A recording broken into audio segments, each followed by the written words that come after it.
Alright, so welcome back to the second half of the coordinator functions for Community Weaver 2.0. If you missed the first half of it, I suggest going back and looking at that first. That deals with member and service and exchange menus here and this fantastic interface over here. As you see, since we've approved the last user, we've had a new user come in. I'll just go ahead and approve that while I'm here. It's a very good name. I've already looked at their profile, so there's no reason to revisit that. And let's get started on this side of the page, which is basically how you control the content and the look and feel of the page and the different alerts and basically all this stuff here and here and here. We have announcements and events, and this is a page, and also lets you do things like make new pages, which we'll go over in a second. So let's go back to the control panel. And let's just start at the very top. The very first entry is add a new member. If you've already watched the first half, you know how to do that already. Here's another easy way to get there. Members are part of the site, so logically that would be right there too. But clicking on it, once again, brings you into the Add New Member page we've seen dozens of times.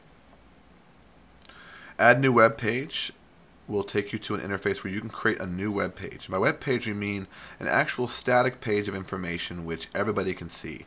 In this case, we have an example page up here where I have mocked up a park and cleanup. And as you can see here, we have some pictures and we have some links here. We can click on, for instance, we can click on Nancy here, which will take us to her profile since she's the person who is running it. So you can send her a message or just get more information about her. If I go back to this tab again, if I click on Google Maps, you can see right here we have an interactive map. I can even take the Street View guy and plop him right here at the south entrance. And here we have a south entrance to the park, which has been talked about in the park cleanup. So we're going to go ahead and close this tab now. And we'll just go ahead and close Nancy's tab while we're here too. And also we have other things which are, you notice how both these links opened up a new tab. So when I clicked on Google Maps, it opened up a new tab up top here in my browser. We have our original tab and this tab. If I click on this particular link, it opens up in the same window. So just know that when you make links in these pages, it'll give you the choice on how you want them to open in the end user's browser. We have a nice little bulleted list down here, and we have some bolded text, and we have a block out quote, which is no quote at all, but it's just there for, I guess, demonstrative purposes to show you that you can make those. And then down below here we have some other things which you can do, such as modifying sizing and the font colors and highlighting and what have you. And because we are the coordinator, we can come into the edit panel and it'll take us to the same place we could get to by just going through this method, which is control panel and edit existing web page right here. Sorry about that, but let's pop back in that. And here we go. Here's all the web pages that we can edit. See, we have more than one page, and if I go to example page here, we can edit that once again, and we can come in here and maybe add something to the list, for instance. I don't know, what else could you use to clean up a park? Let's just say one bulldozer for the bigger loads of garbage, and we could go ahead and click save down below here. Preview, I don't use it. I'll tell you why. When I click preview, it'll show me how it looks, but then when I come back to the original page, my changes have been lost. So I just go ahead and save, and it tells you it's been saved. And if we go back to the example page here, you can see that this word is now part of that list, and we've made our changes. So it's just that easy. Let's go ahead and finish up here with the adding news. We've kind of covered this whole web page, both sides of it, real quick. So we'll just go down here to add a new community event. So community events are calendared events. They show up here on this tab right here, and you see it's calendar specific. And if we come here to full calendar, it gives us a nifty little demo here of what's happened in the past in this case. And we have a park cleanup here. I click on it, it'll preview that particular community event. So that's pretty neat. We can go ahead and close this, and we can try another one real quick. This person has a wonderful picture of a rose for the running of the roses, and it gives a description, and very, very useful. And if you click more, it'll take you to the full post itself. So the way that we create those is by coming here to community event. You would basically put the event name in, the date and time of the event, or the range of dates as it allows you to do. an image file, which in this case would have been the rows, for instance. Special functions, a featured listing basically denotes that the listing is special and should always float to the top of the list. So that's what that's there for. Then location information, once again, be specific because we use it for location information for Google Maps. And then you have a quick description of what you want to put in there, your text and other stuff like that. And you go ahead and click Save. And that would go ahead and create that community event. And when you made it, it would show up here on upcoming events. Go back to the control panel and we'll look at alert. So alert is pretty important. So a lot of times, most of our assets that we offer as members is things like, services and lessons and what have you. A lot of times, though, you'll have a very specific, for instance, if someone needs a ride to the hospital on a very specific day, you really want everyone to know about that front and center. So it's kind of an all-hands-on-deck situation. Let's go ahead and make an alert so I can show you how they look. So we're going to make an alert for Nancy.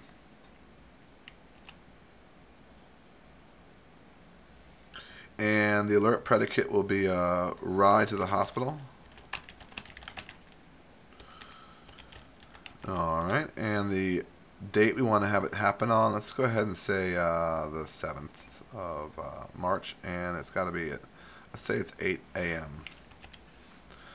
And there's also been a service request made for this. I think it's this ride to the hospital, yep, ride to the hospital.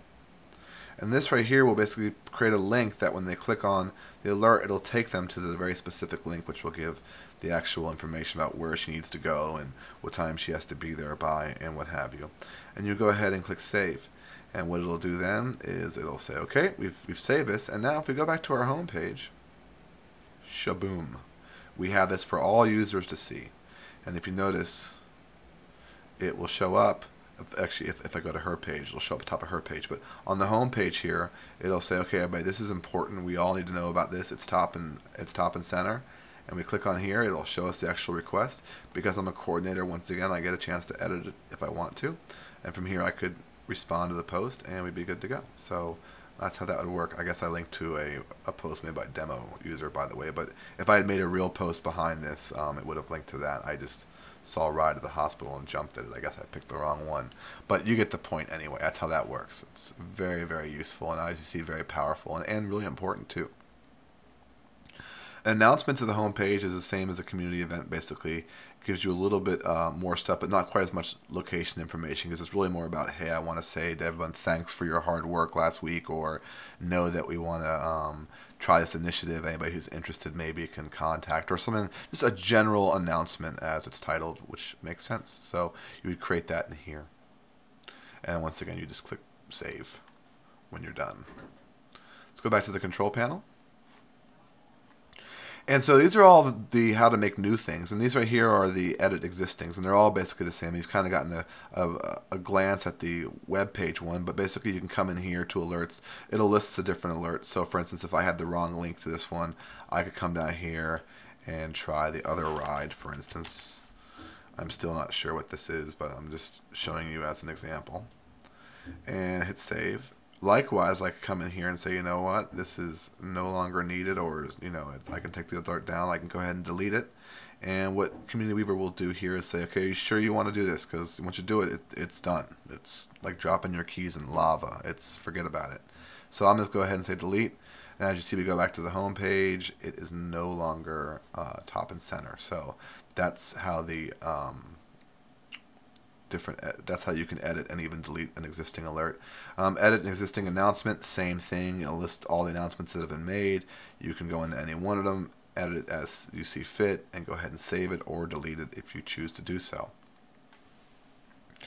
And the existing web page we've already looked at once before, but it lists all the different web pages. In this case, let's go ahead and click on Test Blog. We've already looked at the example page. And here we have a test blog, and what's interesting is here we have comments and all kinds of stuff turned on, and so you have all this great stuff that you can configure about this particular blog.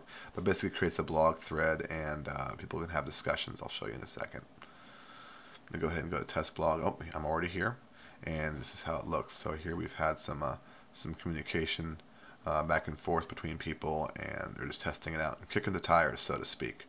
As you can see, a lot of them have been made by us, which is the flowers. So just making sure it works.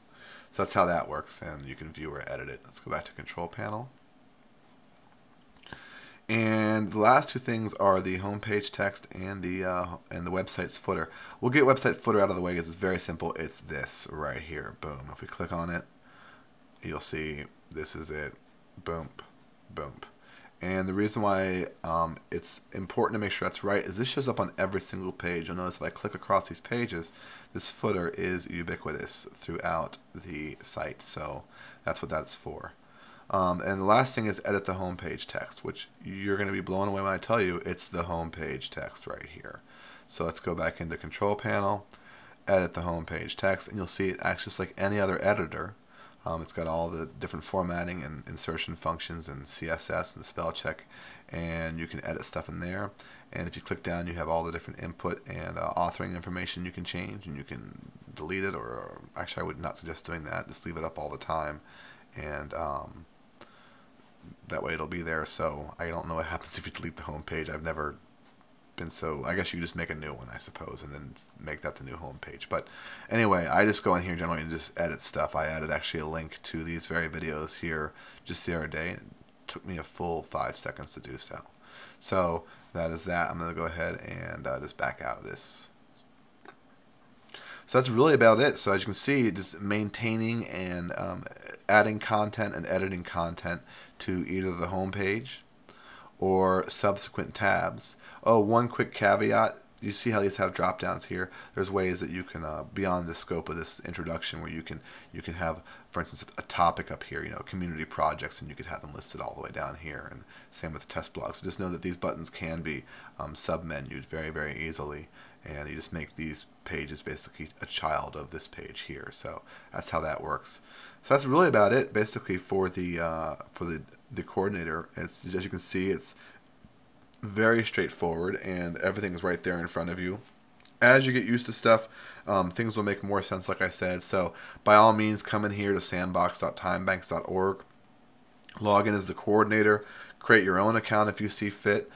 Make yourself a coordinator there. You can use either one of these two if you want, or you can just make a new account and then approve yourself and go through all of the different ways you can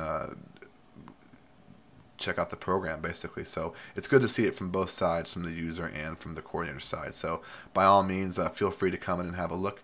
If you have any questions, you can email me at tim@bekinderdesign.com. That's BEKINDER design.com, and my first name is Tim. You can email me any questions there, and I'll be sure to pass those on to the developers. Otherwise, have a great day, and we'll see you next lesson where we cover the actual PowerPoint presentation. If you want to download, we'll give you information on how to do that.